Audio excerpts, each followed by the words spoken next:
To be fair.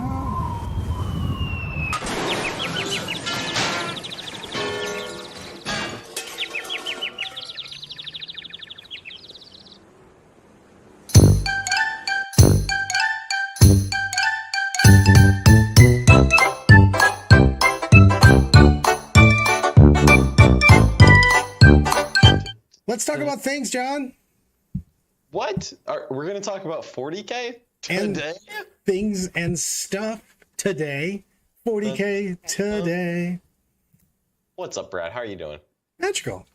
It's a magical day. I just got back from Mr. Kurt Claus and his lovely wife Hannah's wedding.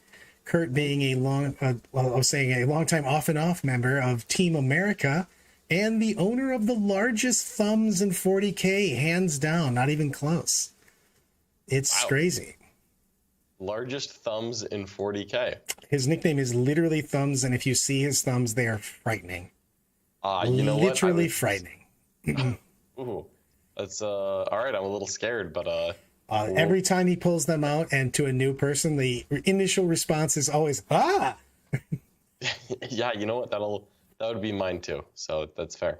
That's fair. I've got so much to talk about today. Yeah, what's going on? Well, we've got new Ork stuff, which I'll come in a minute with Warhammer Community. We've got lots of stuff with the Warhammer Community page, that new things that happened. I want to talk about Warhammer Plus. I want to talk about I just did Meta Monday, but I'm not done with it because I want to talk about how there's been so much diversity and where that's going to basically take the game, which I think is in a good place. And then I've got all kinds of other things that I want to talk about. We've got a tournament coming up that we're going to talk about. We do. We've got a tournament where we're all together. We're not just a team. We are the team, ready to go. Brad has colluded to make sure that I don't beat him here. I was afraid. Is highly effective. I was like, look, man, I don't want to risk playing John, so how about if I just get on a team with him and we can't possibly play me? And that's the key. That's the key to victory, my friend. That is the key to victory. And we also have our video working on YouTube as opposed to not working, which I think is so much better than not working. So, yeah, I mean, I've got a preference. I'll admit it. Like I really do. I like it when things work, Brad. It's why I like playing Sisters. It's why I like making my charges. I just like it when things work. We had so much happen over the weekend. We had Drakari win. We had Sisters win. We had Orks win. We had literally every chapter under the sun place in the top 3. And then we also had some Knights in the top 3. So things happened. What is your take right now on just where the game's going, especially with the new edition of, Orcs, Grey Knights, Thousand Suns? Are we in a good place? Are we going to continue to be? Is there problems? What is, if John Lennon became the supreme overlord of Warhammer 40K? What is this if, Brad? My bad. If you were in charge of the rules also, not just playing the game. I think we're in a fantastic spot right now. I think that the toned down AdMech, so, I've said it before, I didn't think that the nerfs were enough. However, if you look at the stats, most events have diverse metas without pure AdMech domination. Drukari, I thought the nerfs were enough, but then statistically they are doing very, very well. And they're probably the most dominant army in the game right now. So you know what? I think we're okay, where I think even though AdMech and Dark Elder are probably the best 2 armies, I still feel like it's at the point where other things can compete with them, which is healthy. I feel like Grey Knights, Thousand Suns, and Orks all came out and have some viable play, but I don't think that they're going to be bullying the rest of the game around. And I think that's where you want to be. You want new rules to come out. I want them to be exciting. I want there to be a reason to play these armies, but I don't want there to be no reason to play anything else. So I'm really happy with the last 3 books in general. We've got a super chat, and he used an emoji for this. So I love everything about what you said here. How's your sister's list look? How about Sacred Emoji Rose? That's style. You get style points on that. Yeah, style points on the emojis. The emoji game is always important to me. My sister's list is looking exactly the same as the last time I played them. Honestly, it's the Ebon Chalice Bloody Rose combo, couple rhinos for flavor, a little bit of flamer action, some Malthus Repentia, more of a Val Celestine. I really haven't changed much. I've looked at other things, looked at how to rebalance the points. So far, no changes made. I mean, what can I say? I'm just happy with where I'm at with Sisters right now. Sacred Rose, unfortunately, is not really entering the conversation. As good as they are, their stratagem doesn't work on Flamers. So because it's I all was about just going type. to say that's so funny because it goes down to very small things on that. Because I think that the orders are very, very good. There's a lot of them that are really, really good, but the problem is that the ones that are always are just a little bit better than everything, so you end up taking them. I mean, Bloody Rose is your combat order, and then you've got, even though I hated to admit it because I played a decent amount of games with it and then found it, and then Chalice is just really good for everything that they do. Plus, just starting with that 6 a lot of times is a huge, huge deal. It all adds up. So, exactly, emojis always impress the elderly. And Grey Knights did do well. So, Thousand Sons and Grey Knights were both over 53% win rate, 53 and 55 respectively. So yeah. I think that they're going to change in the meta. I love Thousand Sons in a team environment. I think that they're very nasty, especially if you're talking about 5 and or 8-man teams where you can really put them into the thing. Because I think the Grey Knights are a better all-comers army in my mind. And I think that Thousand Sons hammer what they're good at hammering, but have some troubles with the armies that they have trouble with. So I think you're going to see some real spiky results from Thousand Sons. I think they're just going to crush. When they do not meet their bad matchups, they are just going to flatten them. And when they meet their bad matchups, they are going to get rickrolled. That may be completely wrong, but that is my kind of first takes from playing around with them and against them in testing. Yeah, I mean, I don't disagree with you there. As much as I really like the Thousand Sons rule set on like a rule of cool perspective. I think they have so many awesome like combos in there that are like, you know, different mechanics than normal. But because of course there's a but. I do worry a little bit that they're a dangerous combination of not that durable and not that fast. And I really like my armies to do one of those two things very well. So I get a little bit nervous about Thousand Sons, where exactly that. If they play against a fast, hard-hitting army, I'm afraid for them. But team format, maybe you can avoid that. You know, put yourself into some tank armies and just mortal wound them all, you know, out of the way. Hard to say. I'm really excited to see where Thousand Sons and Grey Knights end up, because neither of them are in my normal wheelhouse. Neither of them are armies that I play regularly. So I don't think that I fully appreciate what those are going to look like, but I'm really excited to see what they end up looking like once, you know, the people who specialize in those armies have gotten them on the field. You know, we're already getting a couple top 4 placings from both armies. I'd love to go, you know, look in and see what those lists look like. And I'd love to see what they continue to look at like when the armies pop up in the future. I agree on that. I'm actually looking forward to a lot of just the bigger tournaments happening with that. Matt Robertson just won, speaking of your sister's list, with a list that was very, very similar to your list on that. He brought the 3rd Retributor squad, and I think he also went with Argent Shroud. Bloody Rose and Argent Shroud was his 2nd detachment. Yep. So he did really well. In that tournament, I did want to talk about this. Necrons placed 2nd. That tournament went Sisters, Necrons, Drakari. Matt, Dick, and Manny in order in that tournament. So it was a fairly standard. Manny played a little bit more vehicles than I'm used to right now in the current kind of what you expect to see from Drakari. And then the Necrons were, you know, the kind of your standard fare, relentless, you know, all OBSEC 6-inch, you know, pregame move, and he took trip unit of Wraiths, 2 big units of Warriors, and a couple single man Locust Heavy Destroyers, and double CCB, and basically just went, I'm going to play the mission better than you, look like, you know what I mean? And just kind of shenanigans it up. And I think that just goes to show you that there's a lot of armies out there that can, especially if you're kind of disrespecting them, I guess, you know, what they can do, can sneak up on you, you know what I mean? The higher level armies are going to consistently have the advantage on them, but I think there's a lot of things that have play, even in the role of the armies that are not supposed to win things, you know what I mean? So he went in and smashed it out. He actually ended the tournament with 2 hundos. He went 5-1 and literally put up 90s, a 66-point loss, which is a respectable loss on that, and then smashed out 2 hundos on that. Yeah, I mean, you know, Manny's Manny's obviously been doing very well recently with a quite diverse array of armies. Well, he was the Drakari guy. He was third with Drakari. Yeah. But like I know he did Drakari this week. Yeah. He was Orks like a This week ago. Mhm. He was Admech a week before that. Like man, Yeah, he's playing the full suite. Mm-hmm. He should join the bus with me. He could definitely jump on the bandwagon with me. Yeah, the man wagon. The man wagon.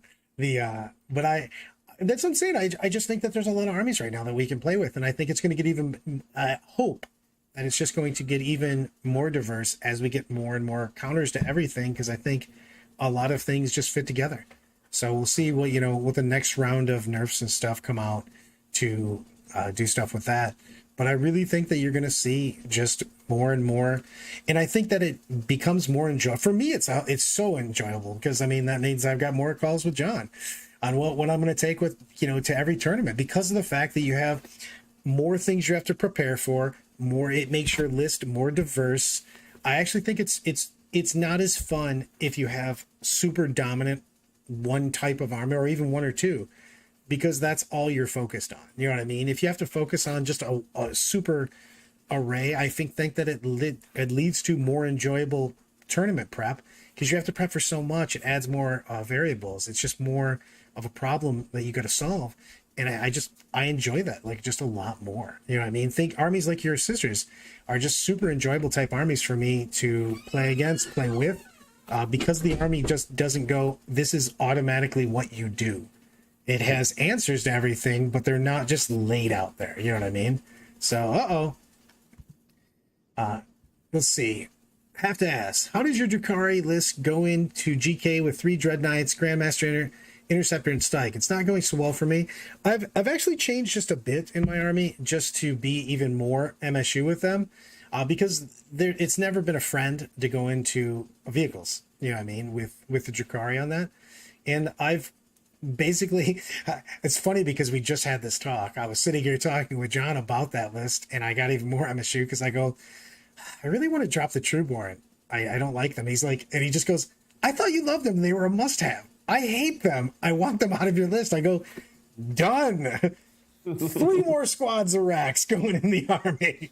So I think that with that army, it's funny that you say that. We were actually playing a game today. I was playing a game with my new Drakari list versus Grey Knights, and we're playing took Stranglehold and Direct Assault. We're playing that mission on that, and you still have more resources than them, and they still are vehicles that can't go through walls. So if you're playing in FLG terrain where you're setting in player place type of terrain for FLG, or if you're playing with the GW and or the WTC, I was actually playing on a WTC map, you've got a decent amount of places to hide. I think that right now I'm down to 4 raiders because I want to make sure that I have enough MSU, but I also want to make sure that I don't have a huge footprint that I can't put my raiders in. So I've literally been really MSUing it up and trying to just out trade them. And the thing is that things like the Grandmaster and the Dread Knight, going in there with the obviously either going through a wall where they can't see you, or going through spending that 1 CP to not get overwatched, and going through with I have a Precision Blows Razor Flail Girl in there, so with the Dark Lotus Toxin, of course, and just searching for mortals and just doing a decent amount of wounds, and then popping out. I've got the Show Stealer on her. She just does a ton of damage and can get out of there, and a lot of times you can attack them from walls and bounce, using that 6 inches, bounce back, especially if you engage from 1 inch away. So you're now 7 inches away from them. A lot of times you can just get away and not get any return on you, and play a lot of peekaboo with that army, especially with those tough guys. And the thing is that they do degrade on that. So you can do a decent amount of damage. And the thing is none of those guys really want to get hit by Dark Lances, because the damage is still up there on that. So, and I don't think that they have the huge amount of volume. I find myself really getting into more punchy trade-offs with strikes and interceptors. You have to really watch out, because if they're playing very smart, they're going to be sending in 5-man missiles that are fully buffed up, doing that double mortals on you, and that's going to pick up literally whatever they hit in your army. Yeah. So, yeah, just yes. It was already probably going to kill whatever they were doing, but it extra kills whatever they were hitting. So you have to watch out for their interrupts and stuff like that. But I think you can play the trade game. And you've always been able to play the trade game in Drakari, but I think it's even more important to be very fast and very MSU against that particular army, because you can eventually keep making trades. They are more expensive than you though. So that's the thing is in the end, that's how I've been dealing with the GK right now is literally continually playing the trade game where they eventually just run out of places they can be on the board because they just have less models. And so the thing is you can't be caught up in that trap of I need to, smash into you, both of us like Braveheart.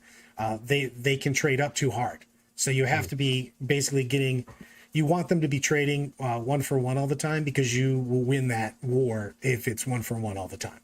Especially because you're trading so far up with your characters. 60-point succubuses and 60 or 75-point succubuses are just doing the Dark City's work. They're just coming in and they're just crushing stuff and popping out. So that's how I've been playing with them.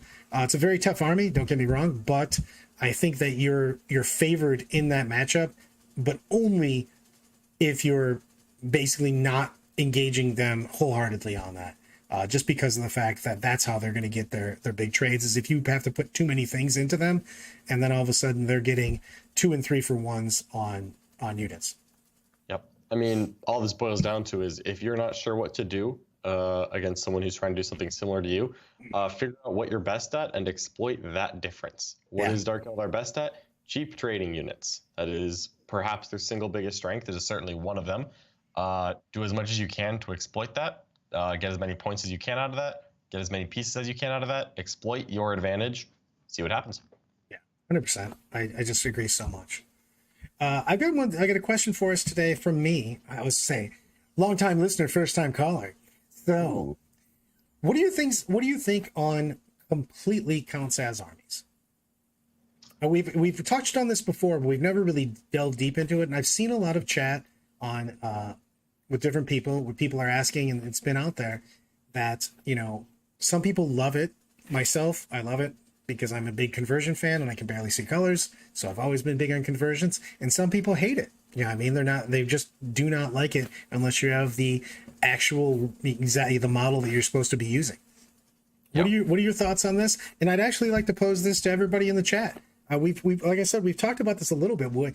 I wanted to deep dive because it's been pretty big. I've seen 2 different Reddit threads on this lately. So my take is always, as a player, TO, whatever, I usually don't TO large events. I've TO'd to GT before, a couple RTTs here and there. My thing is that as long as it's kind of clear and obvious, I don't care. So for me, like we've seen armies like I think the most notorious counts as army I can think of in Comp 40K would be Matt Root's War Convocation at the end of 7th, where every single model was an Ork. That was by far the toughest army for me to play against because I also can't see any of the colors he used to differentiate the squads because I can't see blues, browns, or blacks. So, I recall, my recollection is that Matt had a printout that he took to events with him, and he had like Sakaran Rustalker equals, Ork knobs that are painted green and are holding these weapons, and like Gretchen with like this gun is a Vanguard, stuff like that. That's my recollection of how he did it. Yep, he had like a pamphlet basically that he used. Yeah, and like he probably had to laminate it, I'm sure. Indeed, I never played against him. I've actually still haven't, but I never played against that army, so I can't personally comment on whether or not that worked. My thing is, like, as long as an opponent can look at the battlefield and figure out what a unit is, just by looking at your army list, looking at a unit, they should be able to figure out what it is. I'm a big fan of the fully converted armies. Don't get me wrong. I'm pretty lenient. Like I'm a big fan. As I said, I was a big fan, but I do want the appropriate weapons and stuff immediately visible so I can see it. Like for instance, Sean, Naden, and Kurt, who I just talked about, their team at Adepticon took a tree list basically for their Tau and Eldar and used everything basically as Wood Elf models, the Dryads and Trance and stuff like that. But they all had like specifically, here's the weapon that this person used, the only thing they could possibly have. It's a Riptide with the Riptide guns on them and stuff like that, and everything else modeled.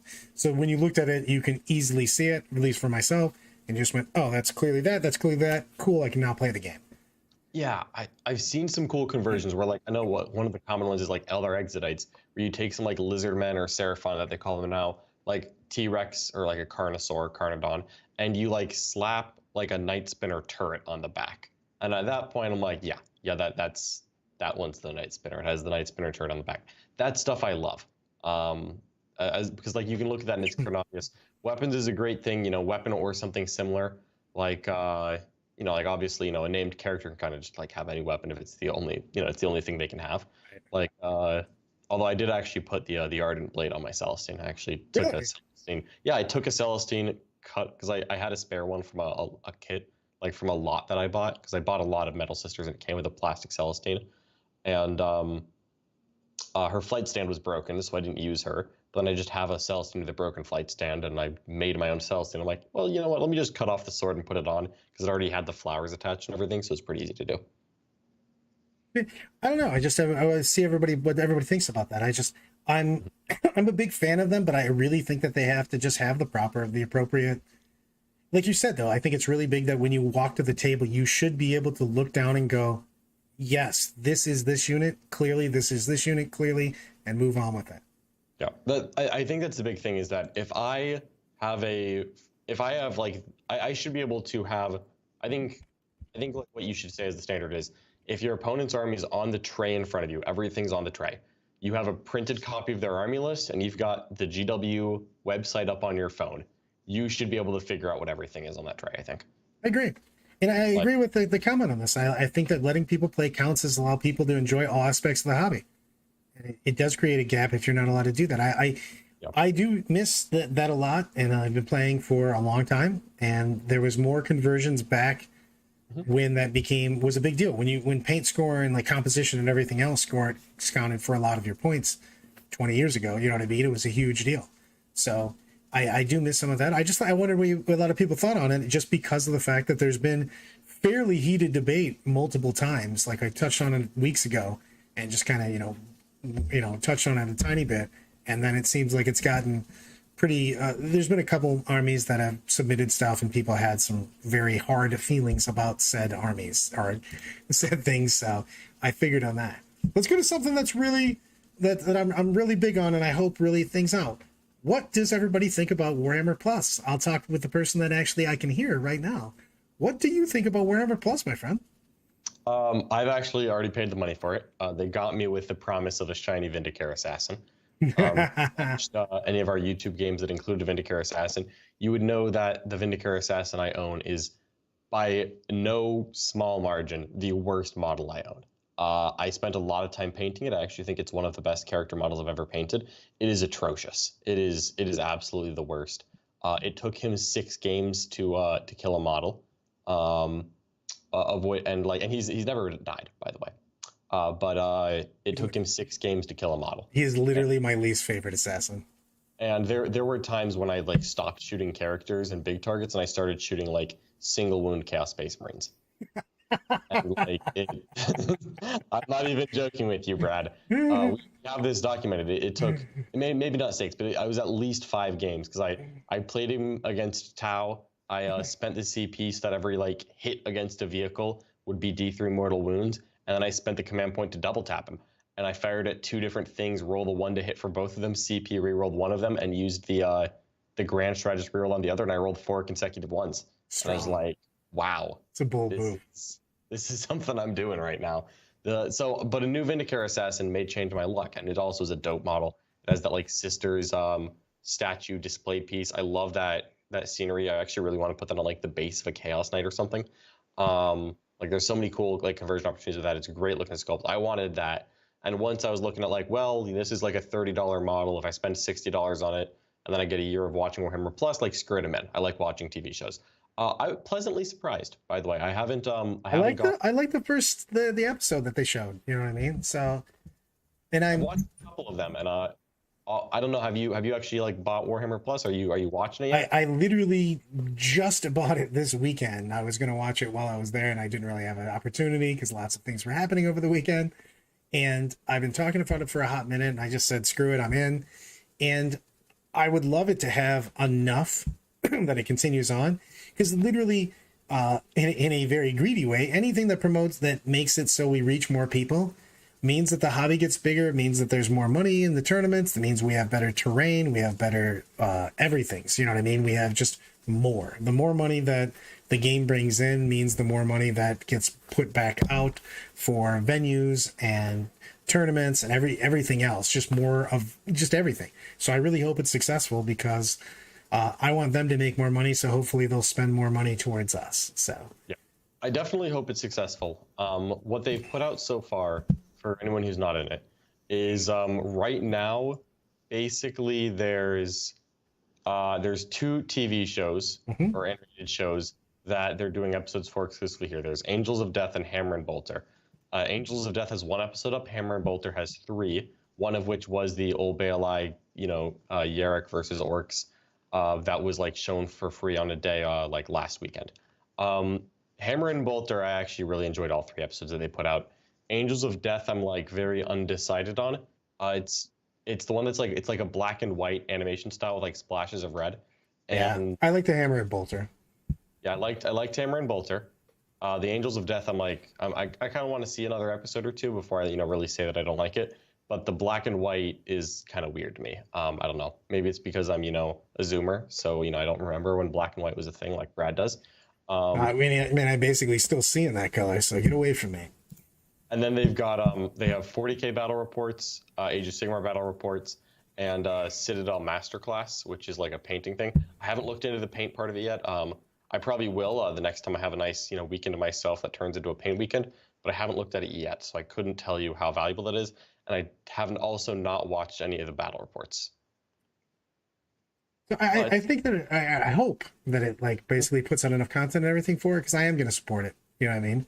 Because eventually I want the app to be more robust, and I think that the more and more that we're using all this stuff, because it all comes together, they make money from it. They see that it's worthwhile. Hopefully, they see that it's worthwhile, and they put the monies into it. So I'm looking forward to it. I'm looking forward to having more and more of it. Let's talk about the big thing that came out. We've got Combat Patrol Orks. Combat Patrol Orks, and it looked like they were doing a couple of other kits as well, like some of the stuff from the exclusive one that the exclusive box set. So like Beast Naga boys are for sale or for pre-order next week. The Squig Hog boys and the Squig Knob, and then the named character who takes care of Grots. It looks like all of that's going up, so I'm excited that we're getting more Orks and the actual codex, because that means that I'm pretty sure the New Orleans GW event will be using the Ork codex now, which is good, because it was silly that the last one wasn't, and more rules being used is more better. More better. Yeah, it's more rules, more better. That's, everyone knows that. Clearly. So I'm happy that it's coming out. I'm also happy because it means that we're a step closer to them releasing all of the other Ork things. Like what is it? The kill rig. I'm very excited to see the kill rig because I want to find out if it's actually good or not. I secretly suspect it is, but you know what? We haven't really tested it that much. I want to, let's look at some of this stuff. We've got, I'm going to switch us over. Let's transition into this. So I think that a lot of this stuff, how did I lose John? You lost John? I'm right here, Brad. What are you doing to me? I may or may not have had us ready for John, but let's look at some of this stuff and I'll bring John back in a moment. No, I haven't lost you. It's completely mine. You're going to be Corso Khan for just a moment. So, oh, shucks. Well, we got the new War Boss. We've got some stuff. You know what? Well, I will two-person us and transition you back. You're back. You're back. I love you. We've got more John. Well, we got the new War Boss. We've got is that box? Where would you rate that box in boxes that have came out? Since we'll go for the last box I remember is Black Reach forever ago. But this seems like you got a pretty decent amount of value of models that I'm going to play with. Mm-hmm. Yeah, the Combat Patrol box I think is great. New boys, new Def Coptas, new War Boss. Like I like the Def Coptas a lot, and I love the Commandos. So yeah, I mean, I'm biased about the Kill Team box because Plastic Guardsman finally. But the real talk is that I think like both of the orc boxes that they've done recently feel like fantastic places to start. Because if you were to get the Beast Naga box and the Combat Patrol box, just two boxes to start off with, which are cheaper than individually, you end up with two different. You end up with a War Boss, a Knob, a couple elite squads, 40 of the various boys, and like a couple fast attack choices, and that just feels like good value right there. Yeah, they were Like, saying that in the yeah. chat we were talking about that they only build half and half boys. I think you're going to have to sink in for a proper orc army in the first place on that.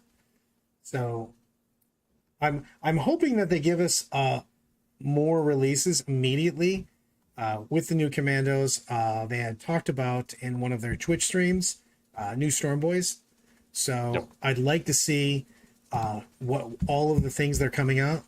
There's 6 sluggers on the sprue. Oh, that's not good. Oh, and So, the rest, those 6 Choppa Sluggers and the rest are not. yeah, because I'm literally going slugger chop on almost everybody. So Yeah, that's what I believe is the consensus, but yeah, I'm and, here. and I'm not gonna lie, I'm definitely looking at the new commandos. I'm very excited about the new commandos. I do want to see what the new Storm Boys look like. Because in most of my lists, I mean, well, most of my list, in all of my lists, let's be honest, I've got 3 units of Storm Boys and 3 units of Commandos, different sizes, different armies, but I've taken 3 in pretty much everything. So those new Commandos are really looking tasty for me. The new Commandos are fantastic models. I've got 10 of them in that room. I wasn't aware that there were new Storm Boys. They had just they've said different things that never came about, but when in one of the Twitch streams they were talking about, they had talked about the new line and they may have misspoke. They've done it before. So, but they had just talked about the new things that they were going to have come out. So maybe it's down the road, but they have actually touched in on it. Okay, So, well, hey, I'm down for it anytime we get new models. I want new scopes for them. You know what I mean? I think it would be nice to have new orcs on the board. You know what I mean? We've got not a decent amount of new units, and I'm really looking forward to those. I want my Beast Boss on Squigosaur. I need a dinosaur. I am excited for the dinosaur to come out. I'm excited for the kill rig to come out. I'm excited I want new Knob on Smash a Squig. And of course the obligatory at least 1 unit that I'm going to take. My current list literally has 3 Squig Riders so that I can get 2 Knobs and Smash a Squigs for no Force Org slot. No Force Org slot. That was tough. That was tough for the old man today. Better not. I just bought 20. They may not have one thing on that, and I'm okay with that. The Storm Boys are going in all my lists. I think they're fantastic. They also made it so they don't just lose 1 million guys when they turbo up. It's just on a 4+, you take a mortal. So it's just a good rule with the orcs, you know what I mean? And guys that move 18 when they advance are pretty good with that. You can, again, we talk a ton about this and whether armies are good or not. We go, hey, does this army have mobility? Yep. Okay, then we can probably play them. Truck Boys, Storm Boys are all things that basically make it into all my lists because they have tons of mobility. Oh, dude, he's got me on this for sure, man. I'm super excited for Dinosaur, and I really want I want to see what the kill rig comes out with too. What do you think on that one, John? I mean, it's got to have because it's got to be a kit that's going to have the hunter and the kill rig, but it's got to have like 1 billion dudes on it. That's going to make St. Catherine look like she's got nothing happening.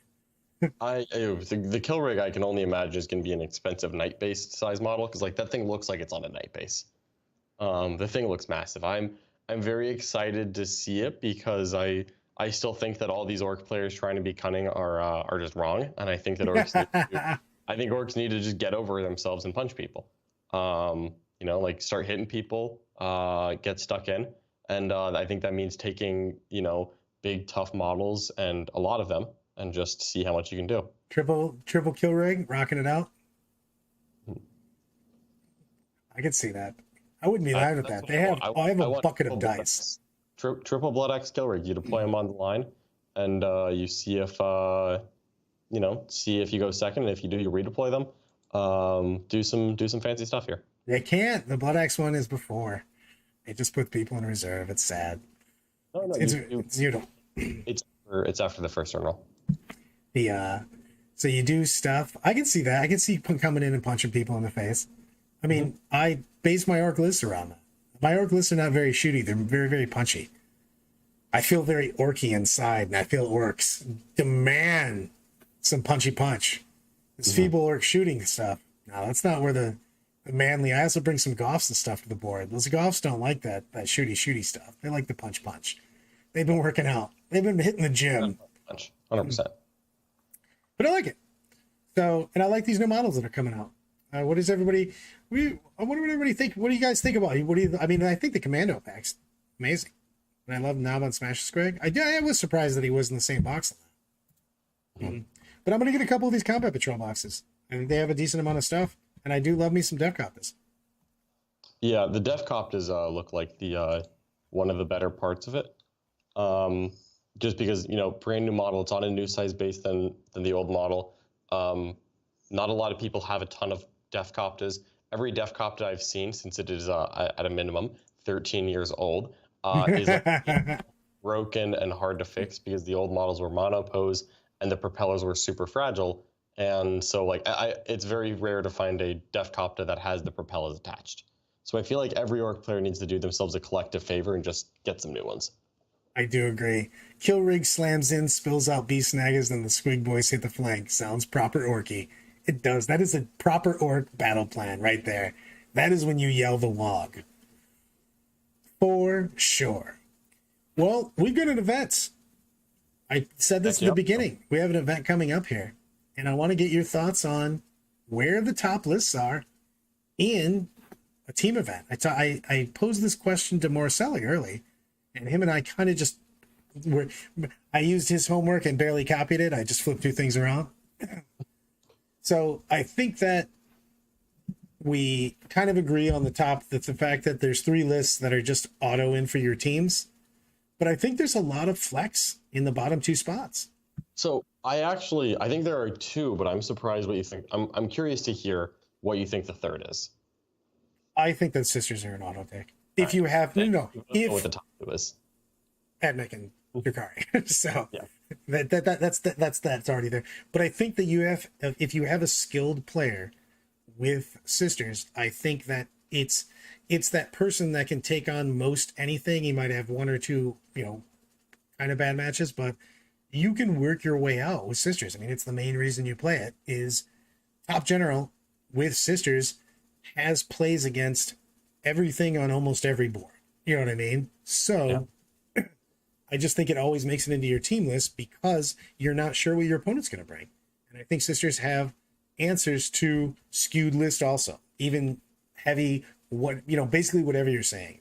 A million models, tough models like Knights, whatever. I think that Sisters has the answer to that. That's why I think they're an auto take in team lists right now, because it's another thing where you have to ask yourself, do you have somebody that plays Sisters? Because I think Sisters aren't something you hand somebody for a team tournament. I think you get just nothing from that, because even a good player, if they don't know Sisters, is just not going to get the bang for their buck.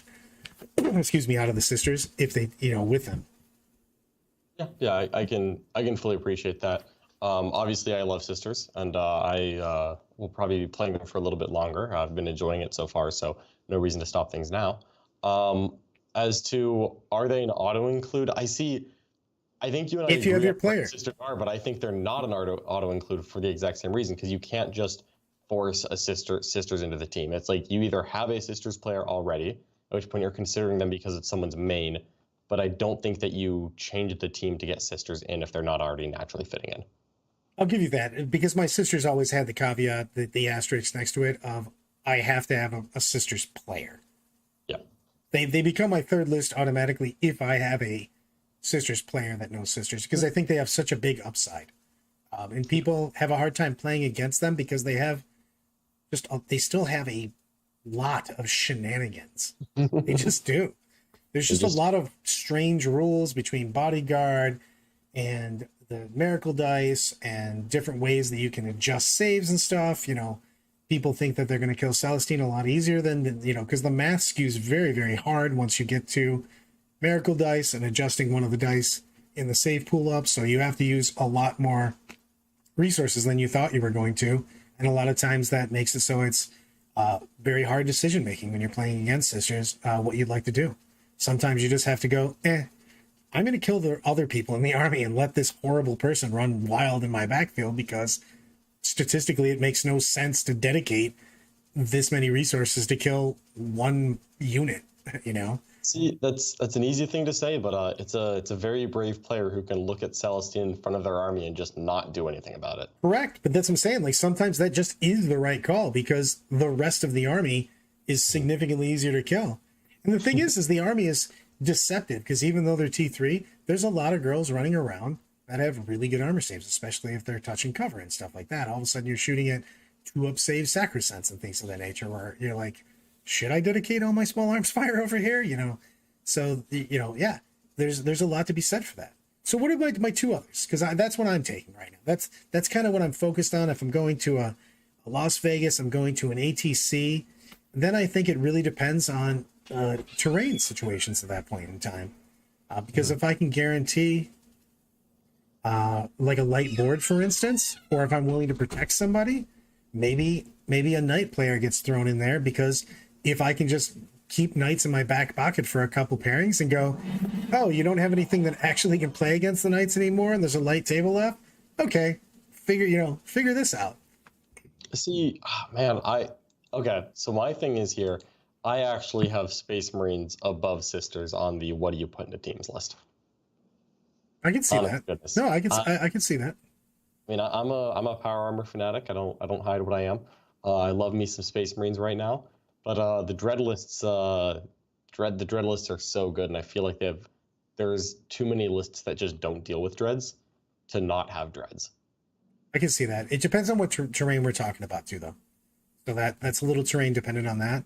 And I actually agree with the chat on this. It's just I actually think Death Guard are definitely somebody that fights for those last two spots because that's again you can make a very skewed army. I played Death Guard a lot this year. I played Death Guard for a few straight months into tournaments and stuff. And the thing is that you can put out a pretty strong amount of mortals, and they are very difficult to kill with -1 damage across the entire build. So if you're looking for a skew list there, that is something that is definitely up for conversation, for sure. Yeah, I mean, the exact same reason a Dreadnought list can be good, Death Guard can be good for the exact same reason. It can be a pain in the butt for that person who is taking, I don't know, perhaps some damage to weapons. Yeah, exactly. So, but what do you got in your bottom your spots here? So you're basically your core three you think is Admech Drakari and a Marine list, Yep. And then you've got an asterisk on Sisters where you have to basically have a Sisters player.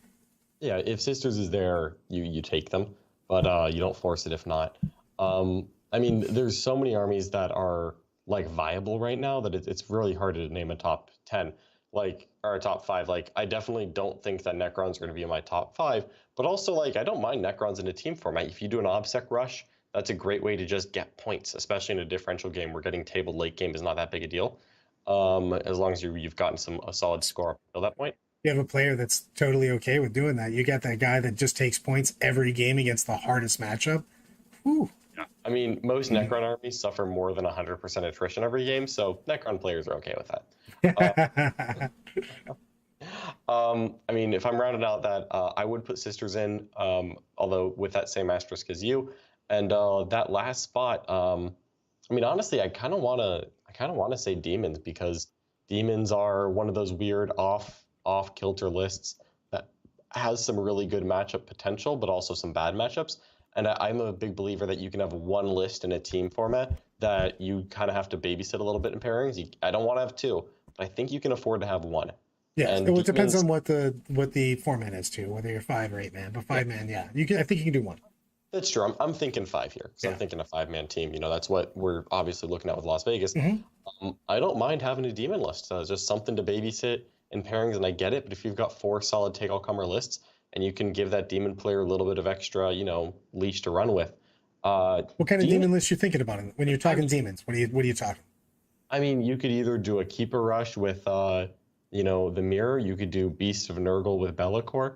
Where like Beast of Nurgle with Be'lakor, it's a real awkward like, ooh, I'm -1 to hit you in shooting and I can't reroll anything. no one's really shooting that, and no one really wants to get close to demons, especially if Bellacor's involved. Because you could do something like take 18 Beasts of Nurgle that you can't reroll hits against and are -1 to be hit. And then behind that, you have like a 10-man Slanesh Terminator Plasma unit from Chaos Space Marines in a second attachment. And every single turn, your Tzeentch Herald auto passes the spell to make them untargetable unless they're the closest visible. And they just sit there, double tapping with veterans behind 18 Beasts of Nurgle that you have to shoot through before you Still can probably one of the top 3 strats in the entire game. So 1 point +1 to wound is just huge. Absolutely, like that's actually a very viable thing. A lot of armies are going to struggle to get through that. I don't know. So what do you got? You've still got you're hemming on the fence in your 4th. That was your 5th wild card spot. You got another one to throw in here, buddy. No. Is Space Marine Sisters, Adamec and Drukhari are like the 4 that are just kind of in. If you don't have a Sisters player, what do you put there? If you don't have a Sisters player, Knights. It's a very different army from a team comp perspective, but I don't care because I love them. I like skew builds. I like big stompy robots. Like, well, what can I say? I like Knights. Although Custodies, get an honorable mention. I was going to throw the Custodes thing in there also, though. So I have also wondered if in a team format, if a horde list would just models would be something that could score points. I mean, it can definitely score points. Just, what kind of a horde list are we talking? Like 180 boys, see what happens? I was more thinking, tell you the truth, a zillion demons because of the invulns. You know what? I don't know if I kill 180 plague bears. Actually, I probably don't. My Necrons would be a force in Las Vegas team tournament. I actually think that Necrons, I think the same thing. I think that a lot of armies right now have actually limited OBSEC. And you can get away with stealing objectives, especially in a team format when you're not even just straight looking for the win. You're looking to deny their hardest hitting, their army that they're expecting to put up, maximum points if differential. If you can just score, you can always just keep that game. And that's a great thing for a team. Yeah, I love the asterisk on it. Player needs to have 18 Beasts of Nurgle. That is true. We do have a lot more model stuff. It's so funny that you said that in the chat on that. What list are you weirdly afraid of with your sisters? Weirdly afraid of? Like someone spamming like Dark Angel Dark Talons. Or we were always talking about the Hive Guard and the double moving Steelers and stuff. Oh yeah, just outrages you. Yeah, like indirect fire with like a really fast melee is like, oh, this is the worst. This is the darkest timeline. I don't like indirect fire and I don't like melee that's faster than me, and I really hate both. Freebooters plus Death Skulls or Blood Axes versus plus Death Skulls. I'm not a huge fan of Freebooters because of the fact that if we're talking a singles tournament, orc shooting occasionally can be sketch, especially if you're playing something that doesn't have anything that was easily killable, so you're just hitting on a bunch of 5s. I love OBSEC of Death Skulls, and Blood Angels have shenanigans, redeploy shenanigans. The fact that they can pop out of combat and either recharge somebody and or shoot. You know what I mean? So I would go with that. That's just my lean. But I also think that orcs are better at punching people and they're more orky. And I'm also a fluff, but even though I'm the power gamiest power gamer out there, I still am a fluff bunny on that. And I really, really like orc punching. Yeah, 30 to 30 Lich Guard, damn. That's not messing around. That's not easy to kill, I'll tell you what. That is durable on that. I'm looking forward to these. What do you think right now, if you were going to put together the John Lennon team tournament circuit, what do you think has to be done to promote team tournament play? I mean, I think it's one of those things where we as a community just kind of have to go out there and do it, where we need more events that are willing to, more event organizers who are willing to do team tournaments. And actually, one of the things is I think we need some long time events to step up and become team events. Where I know that the New Orleans event for Frontline Gaming is planned to be singles, but there's been some conversation, will it, won't it be a team event instead? And I don't think that they've made that call in-house. I certainly don't know. So I can't speak to that. But I would also love it if, let's say the Bay Area Open became a team tournament. Or like... Because I just think right now, it's funny because if you look at the other Warhammer communities, the Australian community, the European community, and they play a silly amount of team tournaments compared to the States, North America itself. Yeah, they really do. And the thing is I actually like it. I think it's, I prefer it. I've said that a million times that I prefer team tournaments to singles tournaments, just because it gives more, it's a more camaraderie. You come in with a team concept too. You can play different styles of lists. And if you derp a game, it's not the end of the tournament for you. You're not just like, I can't win anymore. You're like, get your head back in the game. We got more rounds to play, So yeah. So what do you think has to be done to push people yourself? I mean, you're a great singles player on this, and you do tons of singles events.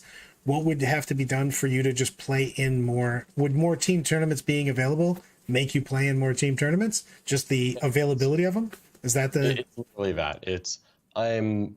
If there's a team event of good size, I want to go to it. Like if I can, where. And if there's a team event that's kind of like small, I would be more likely to travel to that than a GT that's small. So like I'd be much more likely to go to a 30 team event than I am to go to a 60 person event.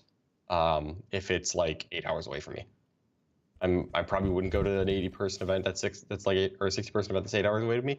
I probably would go to a 30 team event. Like, if it's there, and I think as they become more popular in different parts of the country, people start playing them, I'm assuming that people will be more endeared to the idea and will be more willing to travel, more willing to go out there.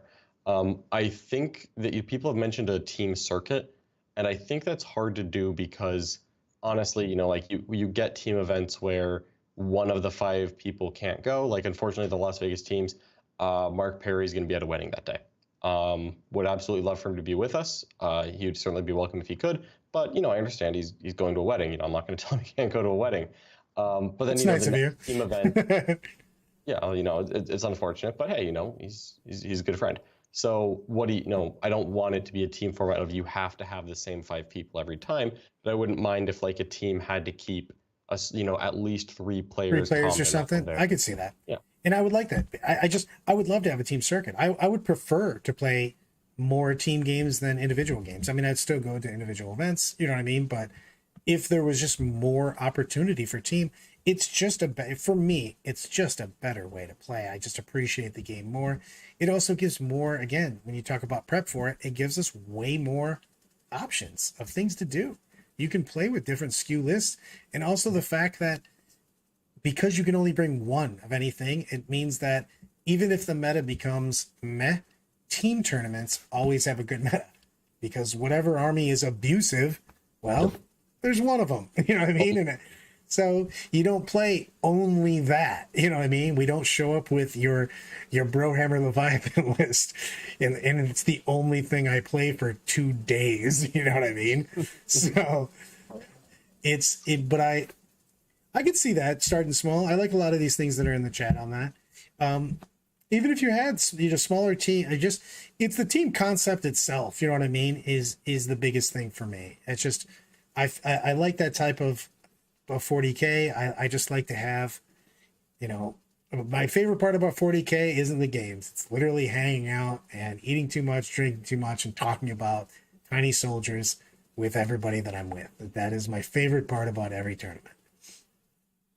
Exactly. Yeah. It's easier to split drinks with a team. Exactly. So give me some words of wisdom, my friend. I've as usual ran at the mouth, so now I need to cut us down and give me my words. Oh man, words of wisdom on 40K today. What are we thinking here? Well, it could be this is the thing, it opens you up for everything. It could be about modeling, it can be about the lore. Give me a fluff thing, give me anything. I mean, and this is a word of wisdom. I'm not dropping a factoid here. This is life-changing advice. And that is that the 40K community is as amazing as you put into it and as exciting as you want to be excited about it. Where some people, everyone wants to enjoy their hobby, but sometimes you just need to look at it with a little bit of childlike joy. Like, you know what? I never thought I was going to see a Calidus assassin on my screen actually moving. And you know what? Hey, Warhammer Plus has that. And I'm not going to go on Facebook and complain about, this or that about it. Just, hey, go enjoy things. Team 40K, exact same thing. You get out of it what you put in, just getting a group of local players together to go have a good time, that can be the most enjoyable, tournament experience of the year for you, regardless of how you finish. 100%, man. 100%. Look at you. Look at the big brain on John. That's what I can't even give us anything better. I'm ending on that, everybody. What do we have for the week, though, before we go? For the week, we have so much coming up. We've got a couple games on YouTube. So tomorrow, we have Nick Nanavati bringing some Dark Eldar. He's going up against Mark Perry's Orks. And then on Thursday, we have ourselves My Sisters of Battle. I'm actually bringing a Pure Order Martyred Levy list just to try out something different for a subscriber match for one Matt O. And we are going directly up against some Salamanders run by the man, the myth, legend, Jack Harpster. Plenty of clinics in the Worm, as always. Plenty of content. We've got a Hangout and Hobby on Wednesday. Brad and I will be talking Space Marines on Friday. Thursday's game is going to be... We'll be talking Salamanders on Friday. Thank you very much. Salamanders on Friday. We're getting those lists ready. I'm excited to see what Jack comes up with. We can compare it to what we're doing. Love everything about it. Thanks, everybody, for hanging out with us, and hope to see you throughout the week.